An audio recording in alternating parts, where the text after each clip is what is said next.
హైకోర్టులో పెద్దిరెడ్డికి వ్యతిరేకంగా కీలక తీర్పు వచ్చినట్టుగా తెలుస్తోంది. పెద్దిరెడ్డి ఇంటి ముందు రోడ్డుపై ఏర్పాటు చేసిన గేట్లు తెరవాలని హైకోర్టు ఆదేశించింది. వైసీపీ పాలనలో తన ఇంటి వైపున రోడ్డుకు సంబంధించి గేటు ఏర్పాటు చేసుకున్నారు. రోడ్డుపై గేటు తొలగించాలని కొన్ని రోజులుగా జనసేన పోరాటం చేస్తుంది. గేటు తొలగించేలా చర్యలు తీసుకోవాలని జనసేన హైకోర్టులో పిటిషన్ దాఖలు చేసింది. జనసేన పిటిషన్పై విచారించింది హైకోర్టు. పబ్లిక్ రోడ్డుపై గేటు తొలగించాలని మున్సిపల్ అధికారులకు హైకోర్టు ఆదేశించింది. హైకోర్టు ఆదేశాలతో గేట్లు తెరిచారు అధికారులు. గేట్ల తొలగింపుకు సంబంధించి గేట్ల తొలగింపుపై స్థానికులు కూడా హర్షాన్ని వ్యక్తం చేస్తున్నారు. బ్రేకింగ్ న్యూస్ చూస్తున్నారు. మాజీ మంత్రి పెద్దిరెడ్డి రామచంద్రారెడ్డికి షాకుల మీద షాకులు తగులుతున్నాయా అంటే అవుననే మాట వినిపిస్తోంది. ఇప్పటికే పెద్దిరెడ్డి భూదందాలపై భారీగా ఫిర్యాదులు కలకలం రేపుతున్నాయి. నిన్న చూసాం, కొన్ని వేల మంది ఫిర్యాదులు ఇచ్చారు. ఆ లైన్లలో ఉన్న సందర్భాన్ని కూడా మనం చూసాం. ఇప్పుడు హైకోర్టులో పెద్దిరెడ్డికి వ్యతిరేకంగా కీలక తీర్పు వచ్చింది. పెద్దిరెడ్డి ఇంటి ముందు రోడ్డుపై ఏర్పాటు చేసిన గేట్లు తెరవాలంటూ కూడా హైకోర్టు ఆదేశించింది. వైసీపీ పాలనలో తన ఇంటి వైపున రోడ్డుకి గేటు ఏర్పాటు చేసుకున్నారు ఆయన. రోడ్డుపై గేటు తొలగించాలని కొన్ని రోజులుగా జనసేన పోరాటం చేస్తుంది. గేటు తొలగించేలా చర్యలు తీసుకోవాలని జనసేన హైకోర్టులో పిటిషన్ దాఖలు చేసింది. జనసేన పిటిషన్పై విచారించింది హైకోర్టు. పబ్లిక్ రోడ్డుపై గేటు తొలగించాలంటూ కూడా మున్సిపల్ అధికారులకు హైకోర్టు ఆదేశించింది. ఈ నేపథ్యంలో ఇన్ఫాక్ట్ అక్కడ ఏం జరుగుతుందో తెలుసుకునే ప్రయత్నం చేద్దాం. మా ప్రతినిధి లోకేష్ అప్డేట్స్ అందించేందుకు సిద్ధంగా ఉన్నారు. లోకేష్, ఆ గేటు తొలగించినట్టుగా తెలుస్తోంది. దీంతో పాటు అక్కడ ప్రజలు ఏమంటున్నారు ఇప్పుడు ఆ గేటు తొలగించిన తర్వాత?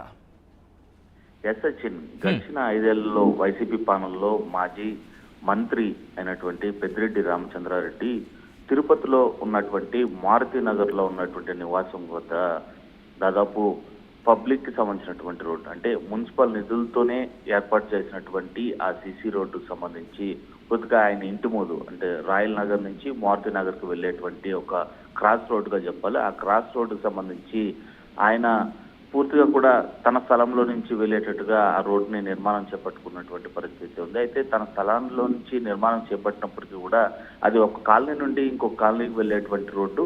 అది పూర్తిగా తన సొంతమైనట్లుగా కూడా ఇటువైపు అటువైపు గేట్లను ఏర్పాటు చేసి సామాన్య ప్రజలకి అందుబాటులో లేకుండా ఆ రోడ్డుని నిర్బంధించినటువంటి ఘటన గడిచినటువంటి 5 ఏళ్లలో చూసాం. దీనిపైన గతంలో జనసేన అనేక సార్లు తిరుపతి మున్సిపల్ కార్పొరేషన్ కావచ్చు, అదేవిధంగా ప్రభుత్వాన్ని కూడా ఫిర్యాదు చేసినప్పటికీ కూడా గడిచినటువంటి ప్రభుత్వం వాళ్ళదే కాబట్టి ఎలాంటి చర్యలు కూడా ఉపక్రమించినటువంటి పరిస్థితి ఉంది. అయితే పూర్తిగా కూటమి ప్రభుత్వం అధికారంలోకి వచ్చిన తర్వాత ఇటు తిరుపతికి సంబంధించినటువంటి జనసేన ఇన్ఛార్జిగా కొనసాగుతున్నటువంటి కిరణ్ రాయల్ సైతము అక్కడ ఆందోళన చేపట్టినటువంటి పరిస్థితి ఉంది. అయితే ఆందోళన సైతము కూటమి ప్రభుత్వం వచ్చిన తర్వాత కూడా పోలీసులు అడ్డుకట్ట వేశారు. అక్కడికి వెళ్ళనీయకుండా నిర్బంధించినటువంటి పరిస్థితులు అయితే ఉన్నాయి. అయితే దానిపైన సీరియస్ అయినటువంటి జనసేన నేతలు ఇటు పవన్ కళ్యాణ్ కావచ్చు, అదేవిధంగా ఏపీ ప్రభుత్వానికి ఫిర్యాదు చేయడంతో పాటు హైకోర్టును కూడా ఆశ్రయించడం జరిగింది. ఈ నేపథ్యంలోనే ఇటు పెద్దిరెడ్డికి సంబంధించినటువంటి వ్యక్తులు కూడా కావచ్చు దానిపైన పిటిషన్ ఎదుర్కొంటూ తమ సెక్యూరిటీ రీజన్స్ వల్ల ఖచ్చితంగా ఆ రోడ్డుని ఉపయోగించుకోకుండా పర్మిషన్ ఇవ్వాలని చెప్పి కూడా పిటిషన్ దాఖలు చేశారు. అయితే ఆ పిటిషన్ హైకోర్టు కొట్టివేసింది. ప్రభుత్వ నిధులతో ఏర్పాటు చేసినటువంటి రోడ్డును ఏ విధంగా ప్రైవేటు వ్యక్తులు యూజ్ చేసుకుంటారు, అదేవిధంగా పబ్లిక్ కి దారిని కూడా ఇవ్వకుండా గేట్లను ఏర్పాటు చేయడంపై కూడా హైకోర్టు మండిపడింది. వెంటనే ఆ గేట్లను తొలగించాలని చెప్పి ఆదేశాలు జారీ చేయడంతో కూడా హైకోర్టు ఆదేశాలతో మున్సిపల్ అధికారులు కదిలారు. వెంటనే ఆ గేట్లను తొలగించాలని చెప్పి కూడా ఇటు పెద్దిరెడ్డి అంటే అటుగా వెళ్లే మార్గానికి సంబంధించి గేటు ఉంది కాబట్టి దాదాపు ఎన్ని మీటర్లు ఉంటుంది? 1 కిలోమీటర్ ఉండే అవకాశం ఉందా, లేకపోతే మీటర్ల పరిధిలోనే ఉందా?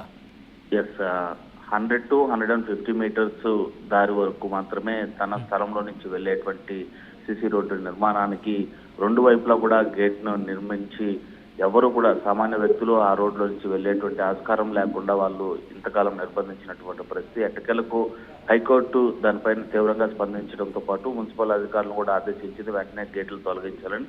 ఈ నేపథ్యంలో మున్సిపల్ అధికారులు కూడా పెద్దిరెడ్డికి నోటీసులు జారీ చేయడంతో నిన్న రాత్రి ఎట్టకేలకు పెద్దిరెడ్డికి సంబంధించినటువంటి వర్గీయులు ఆ గేట్లను తొలగించి సామాన్య వ్యక్తులకి యాక్సెస్ వదిలేలా కూడా ఆ రోడ్ని విడిచిపెట్టినటువంటి పరిస్థితి ఉంది. అంటే ప్రస్తుతానికైతే విజువల్ మనకి కనిపిస్తోంది లోకేష్, ఆ గేట్లు తెరిచిన సందర్భం మాత్రమే కనిపిస్తోంది. పూర్తిగా తొలగించే అవకాశం లేదా, లేకపోతే తర్వాత తొలగిస్తారా?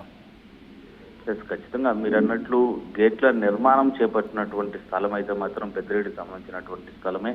ఇరువైపులా కూడా ఆ స్థలానికి సంబంధించి ఇప్పుడు మనమే చెప్పాం 100 to 150 మీటర్స్ వరకు ఉన్నటువంటి తన స్థలంలో ఏర్పాటు చేసినటువంటి ఆ గేట్లను కాబట్టి ఏదైతే సీసీ రోడ్డు నిర్మాణం జరిగినటువంటి ప్రదేశం మాత్రమే ప్రభుత్వ స్థలం. సో అక్కడ ప్రభుత్వ స్థలానికి రోడ్డు నిర్మించినటువంటి ప్రదేశంలో సామాన్య ప్రజలకు యాక్సెస్ ఇచ్చేటువంటి పరిస్థితి అయితే ప్రస్తుతం కల్పించారు.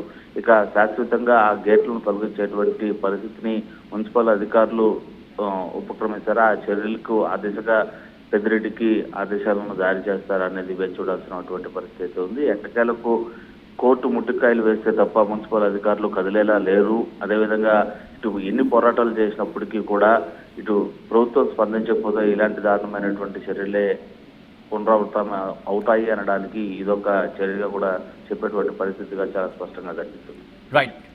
రైట్ లోకేష్. సో మొత్తంగా అయితే మాత్రం మాజీ మంత్రి పెద్దిరెడ్డికి వరుస షాక్లు తగులుతున్నాయా అంటే అవుననే మాట వినిపిస్తోంది. ఇప్పటికే పెద్దిరెడ్డి భూదందాలపై భారీగా ఫిర్యాదులు అందుతున్నాయి. హైకోర్టులో పెద్దిరెడ్డికి వ్యతిరేకంగా ఇప్పుడు కీలక తీర్పు వచ్చింది. పెద్దిరెడ్డి ఇంటి ముందు రోడ్డుపై ఏర్పాటు చేసిన గేట్లు తెరవాలంటూ కూడా హైకోర్టు ఆదేశించింది. వైసీపీ పాలనలో తన ఇంటి వైపున రోడ్డుకి గేటు ఏర్పాటు చేశారు. రోడ్డుపై గేటు తొలగించాలని కొన్ని రోజులుగా జనసేన పోరాటం చేస్తుంది. గేటు తొలగించేలా చర్యలు తీసుకోవాలని జనసేన హైకోర్టులో పిటిషన్ కూడా దాఖలు చేసింది. జనసేన పిటిషన్పై విచారించింది హైకోర్టు. పబ్లిక్ రోడ్డుపై గేటు తొలగించాలని మున్సిపల్ అధికారులకు హైకోర్టు ఆదేశించింది. హైకోర్టు ఆదేశాలతో గేట్లు తెరిచారు అధికారులు. గేట్ల తొలగింపుపై స్థానికులు హర్షం వ్యక్తం చేస్తున్నారు.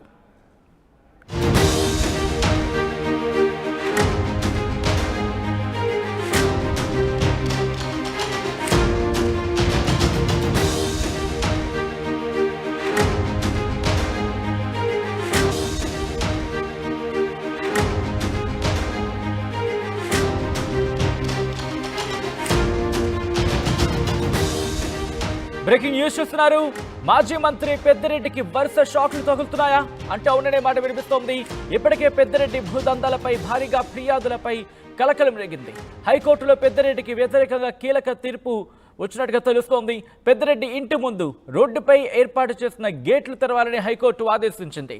వైసీపీ పాలనలో తన ఇంటి వైపున రోడ్డుకి సంబంధించి గేటు ఏర్పాటు చేసుకున్నారు. రోడ్డుపై గేటు తొలగించాలని కొన్ని రోజులుగా జనసేన పోరాటం చేస్తుంది. గేటు తొలగించేలా చర్యలు తీసుకోవాలని జనసేన హైకోర్టులో పిటిషన్ దాఖలు చేసింది. జనసేన పిటిషన్పై విచారించింది హైకోర్టు. పబ్లిక్ రోడ్డుపై గేటు తొలగించాలని మున్సిపల్ అధికారులకు హైకోర్టు ఆదేశించింది. హైకోర్టు ఆదేశాలతో